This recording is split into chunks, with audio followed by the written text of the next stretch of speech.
You're absolutely right. So we have a paucity of time as well. So I'm going to quickly rope in All Sumit Peer. right.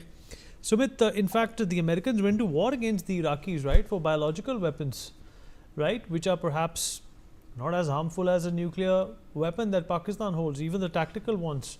Why this hypocrisy? Hypocrisy is the amount of money you can put on the table, or you can make them earn on through deals.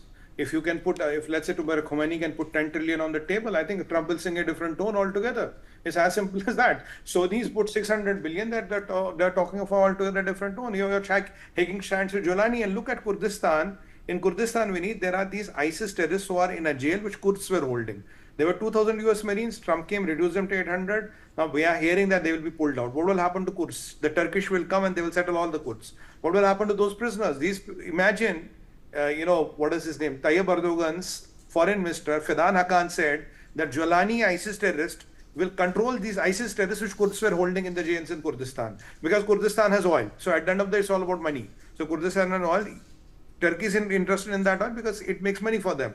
And Julani is interested in oil because he wants to get money from somewhere. And because Qataris have put a lot of money in US, and MBS has agreed for a 600 billion, he signed a 600 billion deal. So Trump closes his eyes. He says, okay, I'm getting $1 trillion. Let me call it a day. I'll settle it later. At the end of the day, I'll find some Tom, Dick and Harry. I'll find Pakistanis who will go and handle these, these jihadis at the right point of time. We'll declare them terrorists. We'll undeclare them terrorists. We'll call them good terrorists. We'll call them bad terrorists. That is how American foreign policy runs. The problem with American foreign policy is like a quarterly policy. What works for me this quarter, I'll kind of this permanent shift in the shifting sands of American foreign policy has caused a lot of disruptions in the world. And Pakistan, as long as it has a geographical relevance, they will keep on shielding it. But as far as I am concerned, whatever we have to do with Pakistan is our problem. We have to go and settle them. We have to go and do it with them. And I'm just hearing that even Trump is saying that I'm very close to a nuclear deal in Iran, which was unthinkable. You see the amount of trouble Benjamin Netanyahu has got in last 24 hours. You see how much of right-leaning political parties in Israel are really, gunning for his blood, if I may say that today. And with all the arms and armaments ready, with those bunker busters ready, now you are telling I will have a deal with Iran. And do you think Iran will stop enriching uranium? No. Do you think Iran will not make a bomb? No. And let me tell you, sir, American Secretary of Energy went to Riyadh. He told Saudis, we are going to give you nuclear facilities. You can process, nuclear fuels for power generation. I don't know how much of an industry does Saudi where they need nuclear for power generation. It's a matter of time. Another 10, 15 years, I'm telling you today, Saudis will also have the capability to make a nuclear bomb. And that's how it is going to end.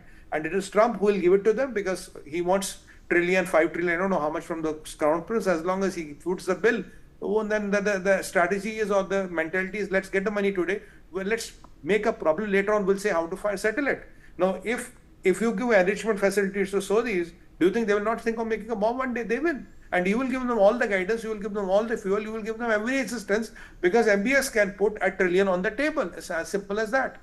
Kitna paisa aayega ya kitna paisa milega? Whichever way is bigger, that shapes the narrative. And this is so unfortunate, so direct. That's what I'm saying, that when it comes to India, your own Sanibal and Shastrabal is the only one you can depend on, is the only one which can help and save you.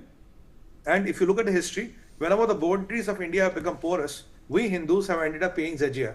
So let's not get out of that state. We've run out of time, Sumit, but appreciate everybody who joined us and filled in with their perspective. General Sudhakarji, appreciate you being here. It was a pleasure having you, like it always is. Ambassador Muni, thank you so much, sir. We take a short break now. We'll be right back.